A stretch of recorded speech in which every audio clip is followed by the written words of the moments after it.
How the Balloon Was Launched. For 3 days Dorothy heard nothing from Oz. These were sad days for the little girl, although her friends were all quite happy and contented. The Scarecrow told them there were wonderful thoughts in his head, but he would not say what they were because he knew no one could understand them but himself.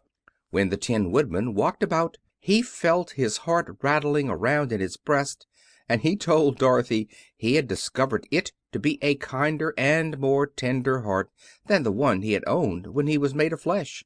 The Lion declared he was afraid of nothing on earth, and would gladly face an army or a dozen of the fierce Kalidahs. Thus each of the little party was satisfied except Dorothy, who longed more than ever to get back to Kansas. On the fourth day, to her great joy, Oz sent for her, and when she entered the throne room he greeted her pleasantly. "Sit down, my dear. I think I have found the way to get you out of this country." "And back to Kansas?" she asked eagerly. "Well, I'm not sure about Kansas," said Oz, "for I haven't the faintest notion which way it lies. But the first thing to do is to cross the desert, and then it should be easy to find your way home." "How can I cross the desert?" she inquired. "Well, I'll tell you what I think," said the little man. "You see, when I came to this country it was in a balloon. You also came through the air, being carried by a cyclone. So I believe the best way to get across the desert will be through the air. Now, it is quite beyond my powers to make a cyclone, but I've been thinking the matter over, and I believe I can make a balloon." "How?" asked Dorothy. "A balloon," said Oz, "is made of silk, which is coated with glue to keep the gas in. I have plenty of silk in the palace, so it will be no trouble to make the balloon. But in all this country there is no gas to fill the balloon with to make it float." "If it won't float," remarked Dorothy, "it will be of no use to us." "True," answered Oz, "but there is another way to make it float, which is to fill it with hot air. Hot air isn't as good as gas, for if the air should get cold the balloon would come down in the desert, and we should be lost." "We!" exclaimed the girl. "Are you going with me?" "Yes, of course," replied Oz. "I am tired of being such a humbug. If I should go out of this palace my people would soon discover I am not a wizard, and then they would be vexed with me for having deceived them. So I have to stay shut up in these rooms all day, and it gets tiresome. I'd much rather go back to Kansas with you and be in a circus again." "I shall be glad to have your company," said Dorothy. "Thank you," he answered. "Now, if you will help me sew the silk together, we will begin to work on our balloon." So Dorothy took a needle and thread, and as fast as Oz cut the strips of silk into proper shape the girls sewed them neatly together. First there was a strip of light green silk, then a strip of dark green, and then a strip of emerald green, for Oz had a fancy to make the balloon in different shades of the color about them. It took 3 days to sew all the strips together, but when it was finished they had a big bag of green silk more than 20 feet long. Then Oz painted it on the inside with a coat of thin glue to make it airtight, after which he announced that the balloon was ready. "But we must have a basket to ride in," he said.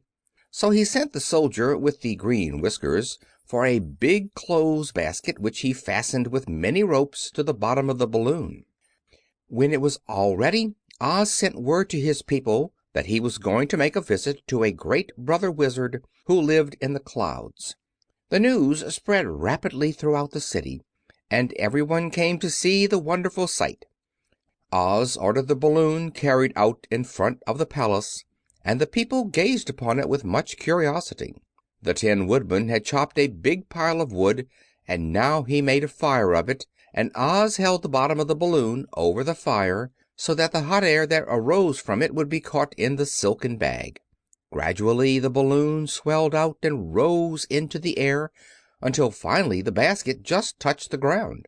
Then Oz got into the basket and said to all the people in a loud voice: "I am now going away to make a visit. While I am gone the Scarecrow will rule over you. I command you to obey him as you would me." The balloon was by this time tugging hard at the rope that held it to the ground, for the air within it was hot, and this made it so much lighter in weight than the air without that it pulled hard to rise into the sky. "Come, Dorothy!" cried the Wizard. "Hurry up, or the balloon will fly away." "I can't find Toto anywhere," replied Dorothy, who did not wish to leave her little dog behind. Toto had run into the crowd to bark at a kitten, and Dorothy at last found him. She picked him up and ran towards the balloon. She was within a few steps of it, and Oz was holding out his hands to help her into the basket, when crack went the ropes, and the balloon rose into the air without her. "Come back!" she screamed. "I want to go too." "I can't come back, my dear," called Oz from the basket. "Goodbye!" "Goodbye!" shouted everyone, and all eyes were turned upward to where the Wizard was riding in the basket, rising every moment farther and farther into the sky. And that was the last any of them ever saw of Oz the Wonderful Wizard, though he may have reached Omaha safely, and may be there now, for all we know.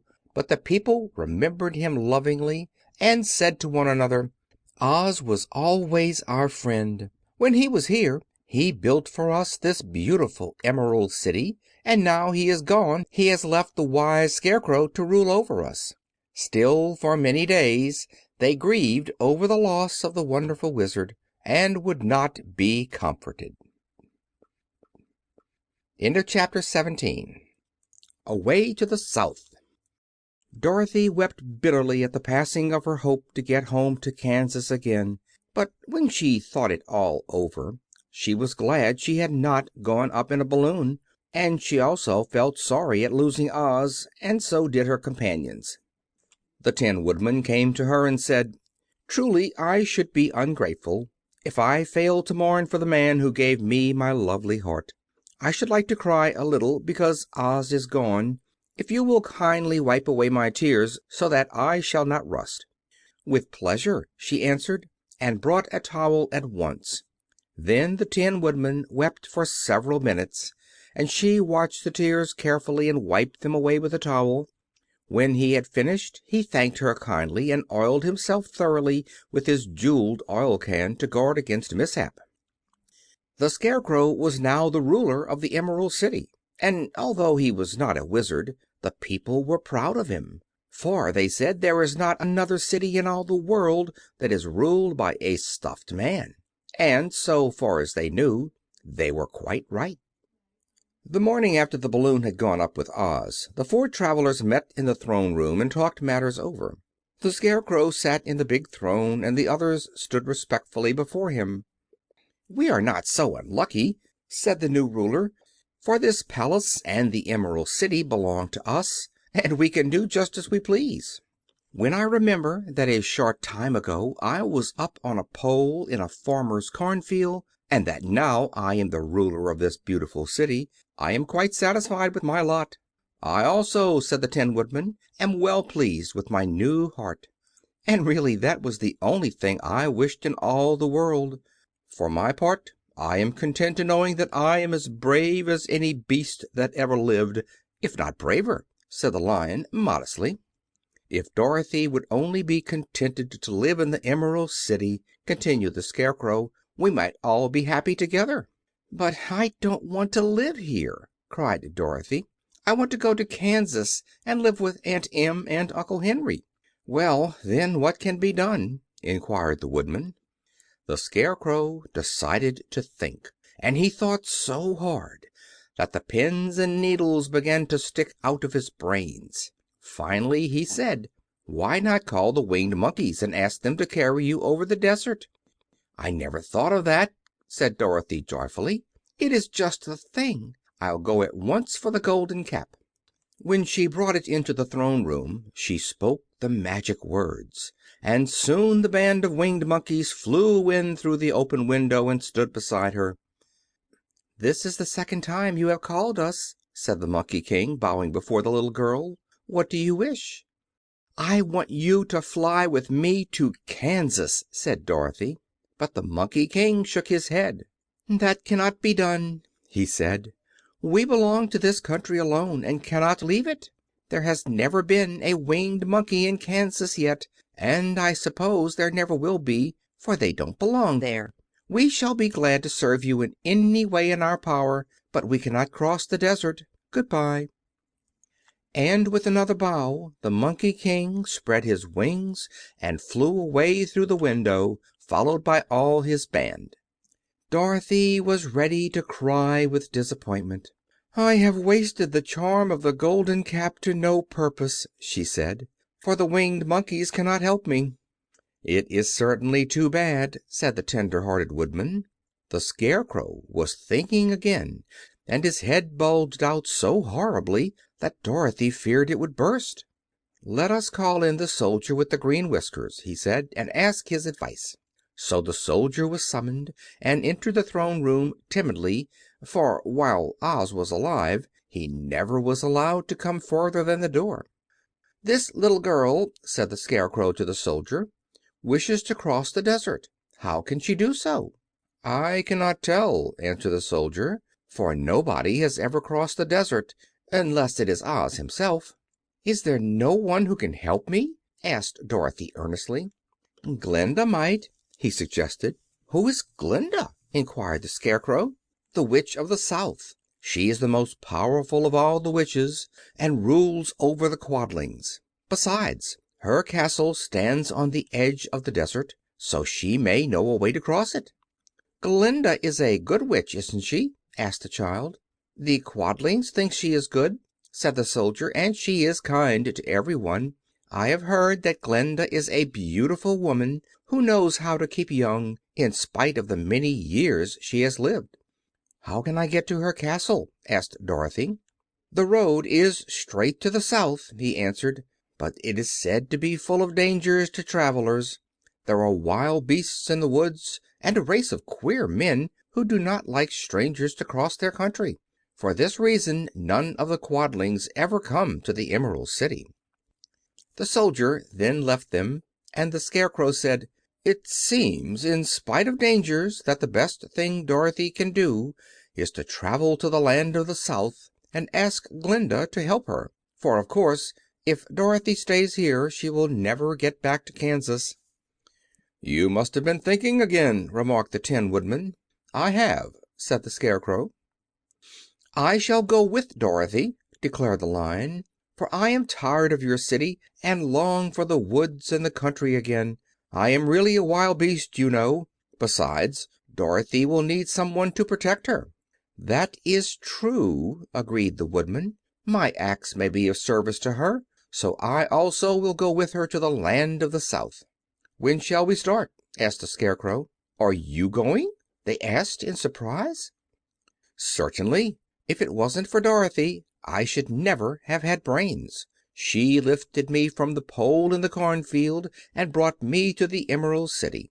So my good luck is all due to her, and I shall never leave her until she starts back to Kansas for good and all."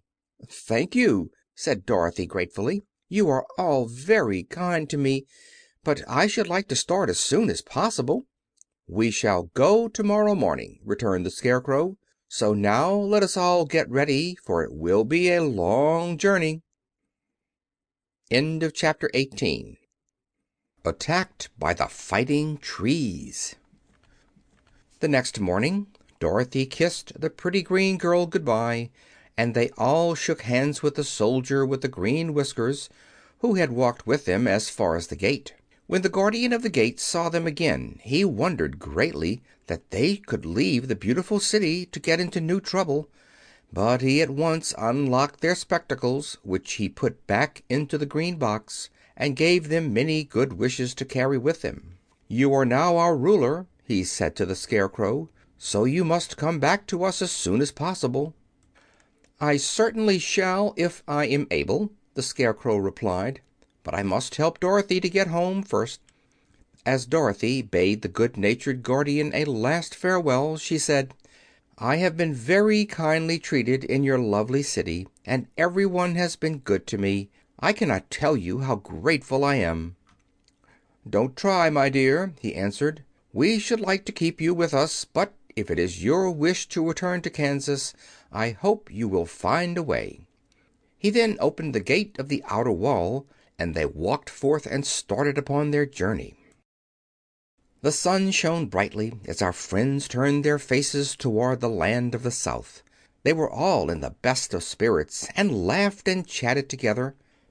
Dorothy was once more filled with the hope of getting home, and the Scarecrow and the Tin Woodman were glad to be of use to her.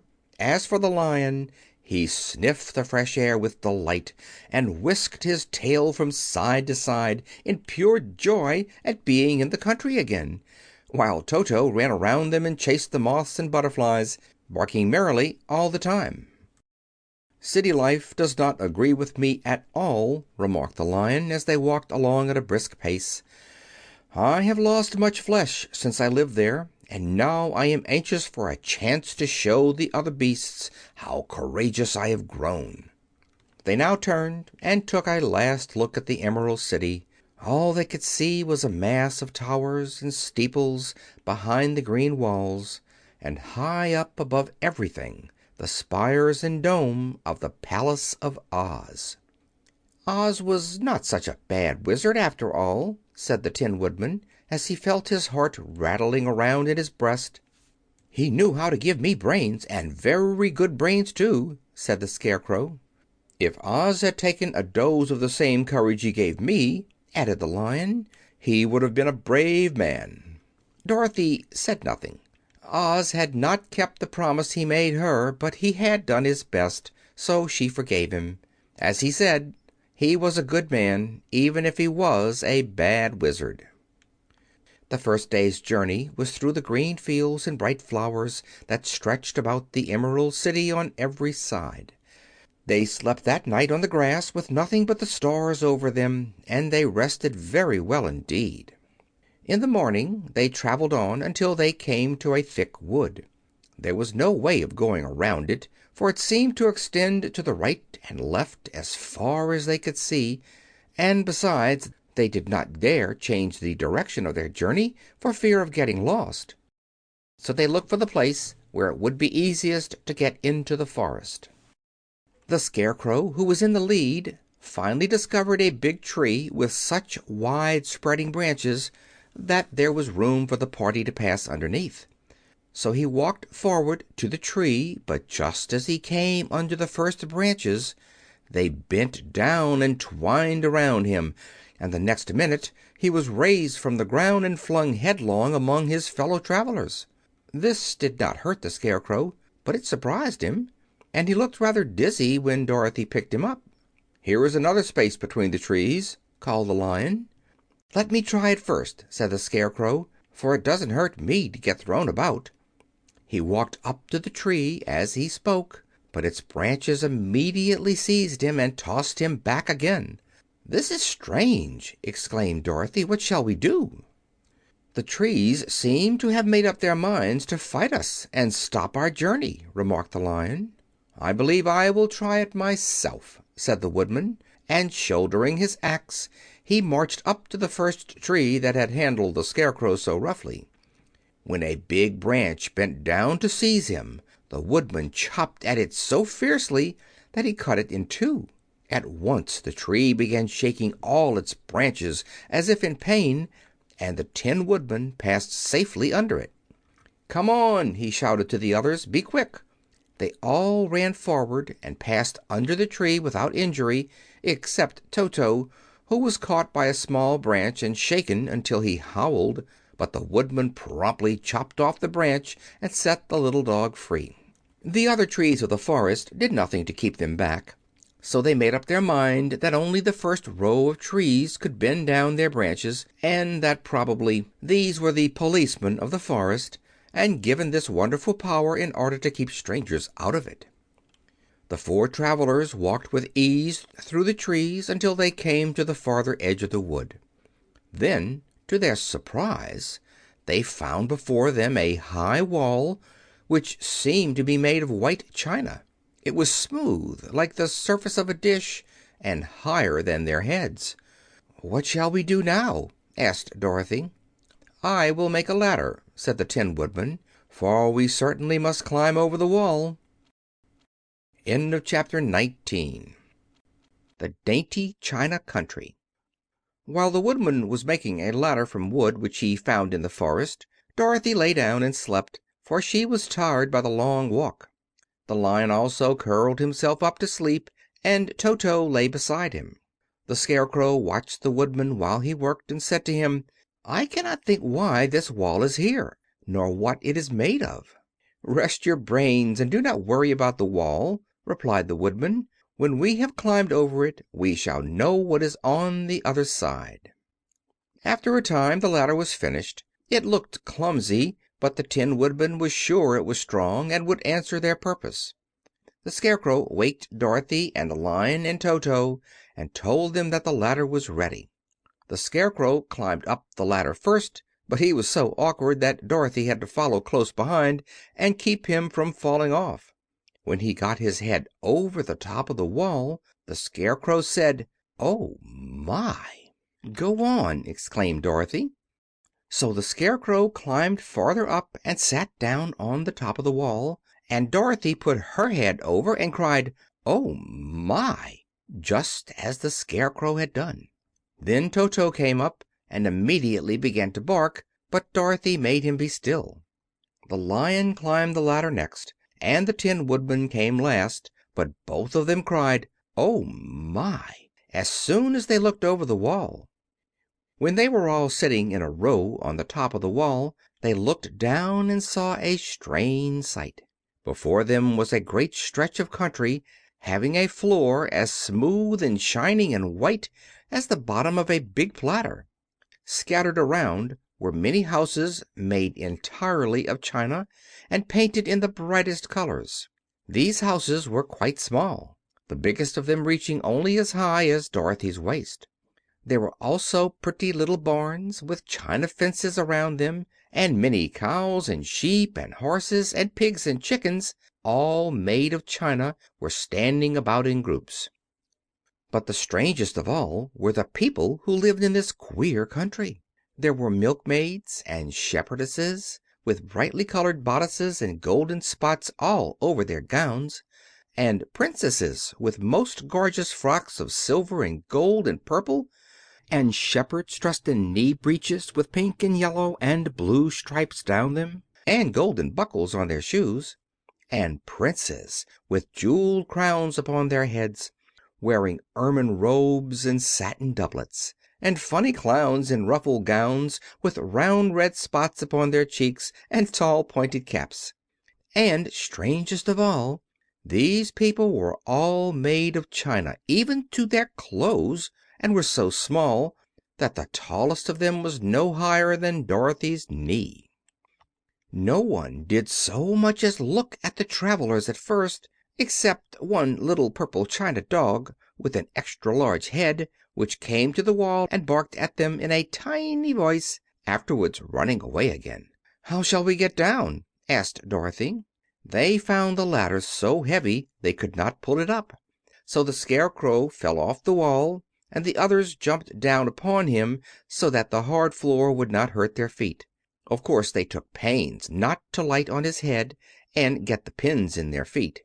When all were safely down they picked up the Scarecrow, whose body was quite flattened out, and patted his straw into shape again. "We must cross this strange place in order to get to the other side," said Dorothy, "for it would be unwise for us to go any other way except due south." They began walking through the country of the china people, and the first thing they came to was a china milkmaid milking a china cow. As they drew near, the cow suddenly gave a kick and kicked over the stool, the pail, and even the milkmaid herself, and all fell on the china ground with a great clatter. Dorothy was shocked to see that the cow had broken her leg off, and that the pail was lying in several small pieces, while the poor milkmaid had a nick in her left elbow. "There!" cried the milkmaid angrily. "See what you have done. My cow has broken her leg, and I must take her to the mender shop and have it glued on again. What do you mean by coming here and frightening my cow?" "I'm very sorry," returned Dorothy. "Please forgive us." But the pretty milkmaid was much too vexed to make an answer. She picked up the leg sulkily and led her cow away, the poor animal limping on three legs. As she left them, the milkmaid cast many reproachful glances over her shoulder at the clumsy strangers, holding her nicked elbow close to her side. Dorothy was quite grieved at this mishap. "We must be very careful here," said the kind-hearted Woodman, "or we may hurt these pretty little people so they will never get over it." A little farther on Dorothy met a most beautifully dressed young Princess, who stopped short as she saw the strangers and started to run away. Dorothy wanted to see more of the Princess, so she ran after her, but the china girl cried out, "Don't chase me! Don't chase me!" She had such a frightened little voice that Dorothy stopped and said, "Why not?" "Because," answered the Princess, also stopping a safe distance away, "if I run I may fall down and break myself." "But could you not be mended?" asked the girl. "Oh, yes, but one is never so pretty after being mended, you know," replied the Princess. "I suppose not," said Dorothy. "Now there is Mr. Joker, one of our clowns," continued the china lady, "who is always trying to stand upon his head. He has broken himself so often that he is mended in 100 places and doesn't look at all pretty. Here he comes now, so you can see for yourself." Indeed, a jolly little clown came walking toward them, and Dorothy could see that in spite of his pretty clothes of red and yellow and green, he was completely covered with cracks, running every which way and showing plainly that he had been mended in many places. The clown put his hands in his pockets, and after puffing out his cheeks and nodding his head at them saucily, he said, "My lady fair, why do you stare at poor old Mr. Joker? You're quite as stiff and prim as if you'd eaten up a poker." "Be quiet, sir," said the Princess. "Can't you see these are strangers and should be treated with respect?" "Well, that's respect, I expect," declared the clown, and immediately stood upon his head. "Don't mind Mr. Joker," said the Princess to Dorothy. "He is considerably cracked in his head, and that makes him foolish." "Oh, I don't mind him a bit," said Dorothy. "But you are so beautiful," she continued, "that I am sure I could love you dearly. Won't you let me carry you back to Kansas and stand you on Aunt Em's mantel? I could carry you in my basket."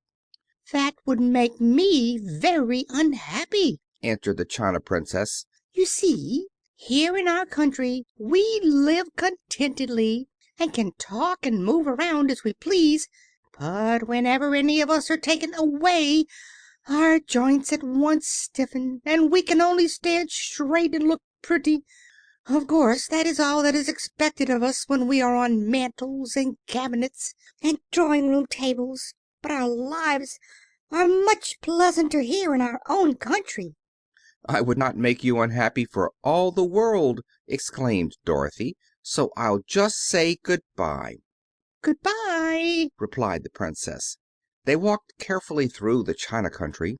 The little animals and all the people scampered out of their way, fearing the strangers would break them, and after an hour or so the travelers reached the other side of the country and came to another China wall. It was not so high as the first, however, and by standing upon the Lion's back they all managed to scramble to the top.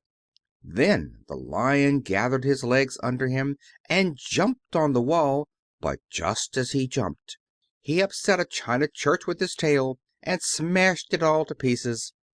"That was too bad," said Dorothy, "but really I think we were lucky in not doing these little people more harm than breaking a cow's leg and a church. They are all so brittle." "They are, indeed," said the Scarecrow, "and I am thankful I am made of straw and cannot be easily damaged. There are worse things in the world than being a scarecrow." Chapter 20. The Lion becomes the King of Beasts. After climbing down from the China Wall, the travelers found themselves in a disagreeable country, full of bogs and marshes and covered with tall, rank grass. It was difficult to walk without falling into muddy holes, for the grass was so thick that it hid them from sight. However, by carefully picking their way they got safely along until they reached solid ground. But here the country seemed wilder than ever, and after a long and tiresome walk through the underbrush they entered another forest, where the trees were bigger and older than any they had ever seen. "This forest is perfectly delightful," declared the Lion, looking around him with joy. "Never have I seen a more beautiful place." "It seems gloomy," said the Scarecrow. "Not a bit of it," answered the Lion. "I should like to live here all my life. See how soft the dried leaves are under your feet, and how rich and green the moss is that clings to these old trees. Surely no wild beast could wish a pleasanter home." "Perhaps there are wild beasts in the forest now," said Dorothy. "I suppose there are," returned the Lion, "but I do not see any of them about." They walked through the forest until it became too dark to go any farther. Dorothy and Toto and the Lion lay down to sleep, while the Woodman and the Scarecrow kept watch over them as usual. When morning came they started again. Before they had gone far they heard a low rumble, as of the growling of many wild animals. Toto whimpered a little, but none of the others was frightened, and they kept along the well-trodden path until they came to an opening in the wood, in which were gathered hundreds of beasts of every variety. There were tigers and elephants and bears and wolves and foxes and all the others in the natural history, and for a moment Dorothy was afraid. But the Lion explained that the animals were holding a meeting, and he judged by their snarling and growling that they were in great trouble. As he spoke, several of the beasts caught sight of him, and at once the great assemblage hushed as if by magic. The biggest of the tigers came up to the Lion and bowed, saying, "Welcome, O King of Beasts. You have come in good time to fight our enemy and bring peace to all the animals of the forest once more." "What is your trouble?" asked the Lion quietly. "We are all threatened," answered the tiger, "by a fierce enemy which has lately come into this forest. It is a most tremendous monster, like a great spider, with a body as big as an elephant and legs as long as a tree trunk. It has 8 of these long legs, and as the monster crawls through the forest he seizes an animal with a leg and drags it to his mouth, where he eats it as a spider does a fly. Not one of us is safe while this fierce creature is alive, and we had called a meeting to decide how to take care of ourselves when you came among us." The Lion thought for a moment. "Are there any other lions in this forest?" he asked. "No. There were some, but the monster has eaten them all. And besides, there were none of them nearly so large and brave as you." "If I put an end to your enemy, will you bow down to me and obey me as King of the Forest?" inquired the Lion. "We will do that gladly," returned the tiger, and all the other beasts roared with a mighty roar. "We will!" "Where is this great spider of yours now?" asked the Lion. "Yonder, among the oak trees," said the tiger, pointing with his forefoot. "Take good care of these friends of mine," said the Lion, "and I will go at once to fight the monster." He bade his comrades good-bye and marched proudly away to do battle with the enemy. The great spider was lying asleep when the Lion found him, and it looked so ugly that its foe turned up his nose in disgust.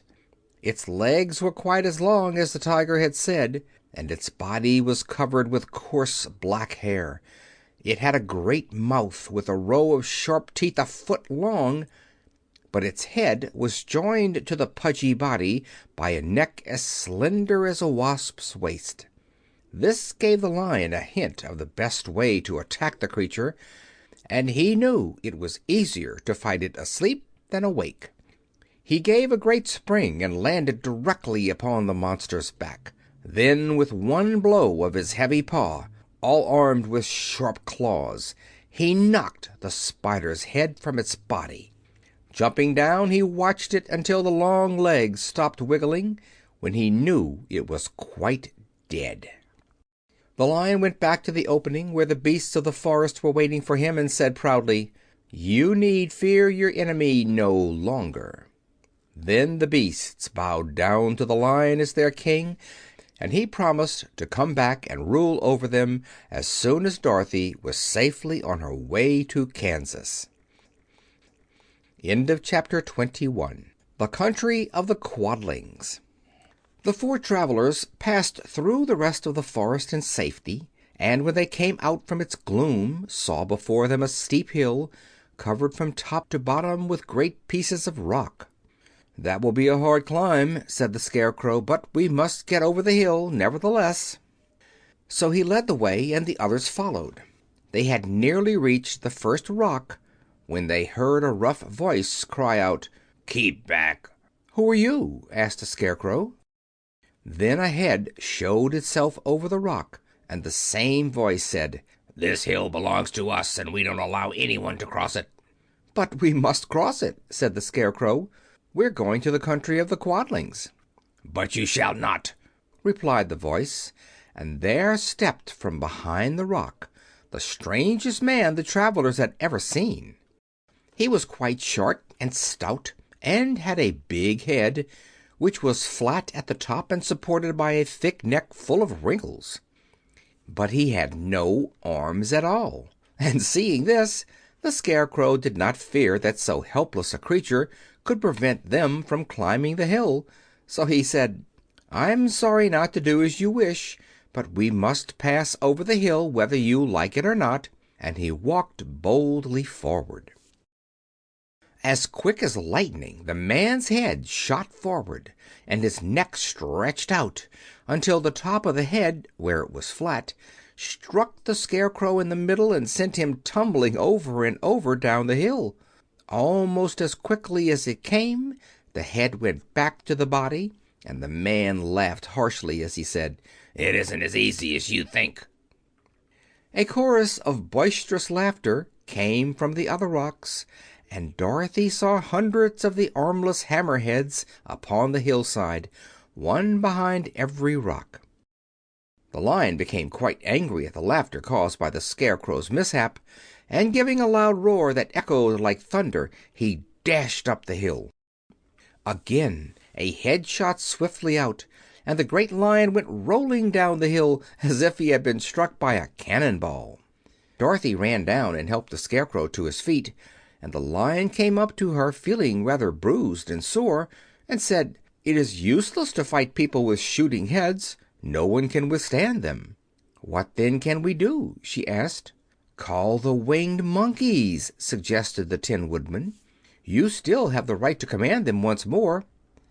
"Very well," she answered, and putting on the golden cap, she uttered the magic words. The monkeys were as prompt as ever, and in a few moments the entire band stood before her. "What are your commands?" inquired the King of the Monkeys, bowing low. "Carry us over the hill to the country of the Quadlings," answered the girl. "It shall be done," said the King, and at once the Winged Monkeys caught the four travelers and Toto up in their arms and flew away with them.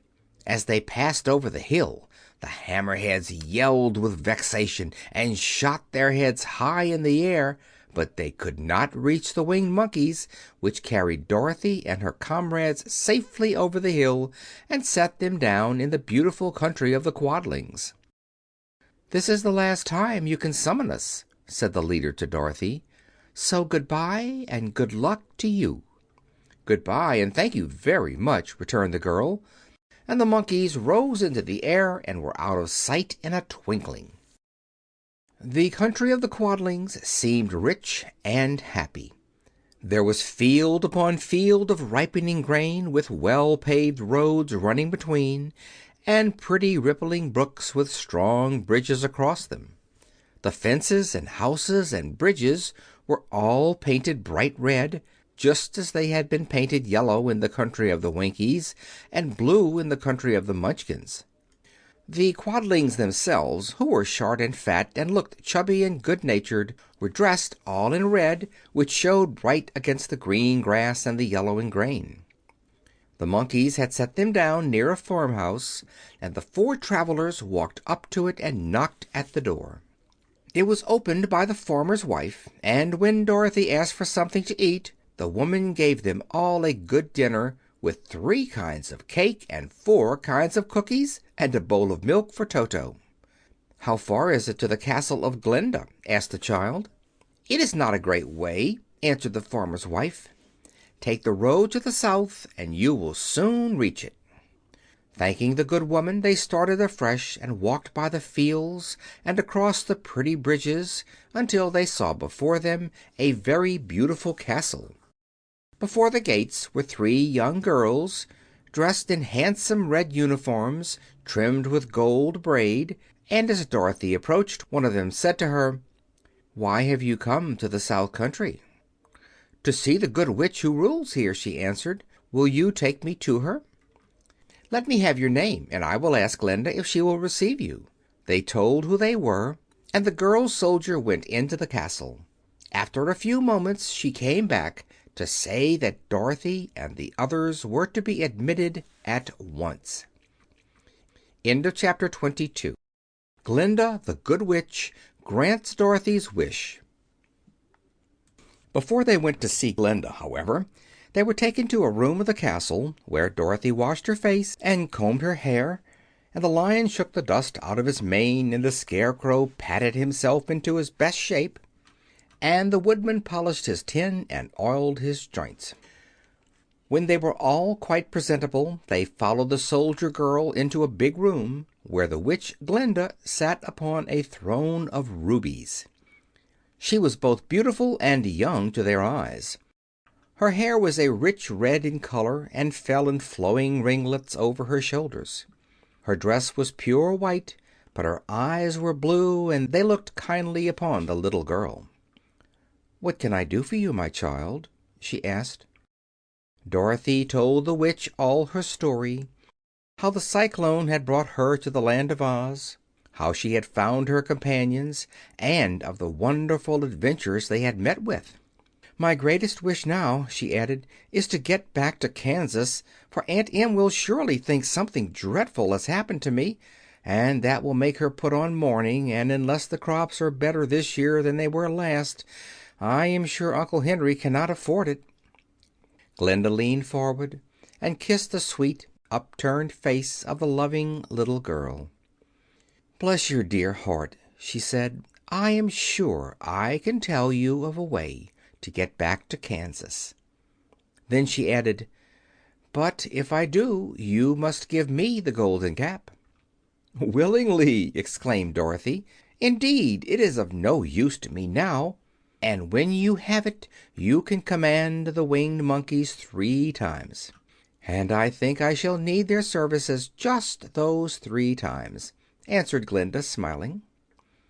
Dorothy then gave her the golden cap, and the witch said to the Scarecrow, "What will you do when Dorothy has left us?" "I will return to the Emerald City," he replied, "for Oz has made me its ruler, and the people like me. The only thing that worries me is how to cross the Hill of the Hammerheads."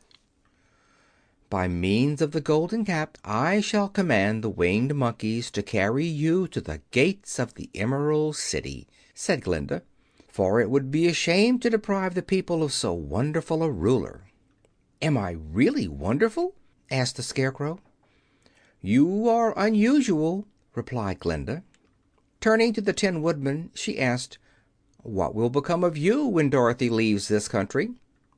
He leaned on his axe and thought a moment. Then he said, "The Winkies were very kind to me, and wanted me to rule over them after the Wicked Witch died. I am fond of the Winkies, and if I could get back to the country of the West I should like nothing better than to rule over them forever." "My second command to the winged monkeys," said Glinda, "will be that they carry you safely to the land of the Winkies. Your brain may not be so large to look at as that of the Scarecrow, but you are really brighter than he is, when you are well polished. And I am sure you will rule the Winkies wisely and well." Then the witch looked at the big shaggy Lion and asked, When Dorothy has returned to her own home, what will become of you?"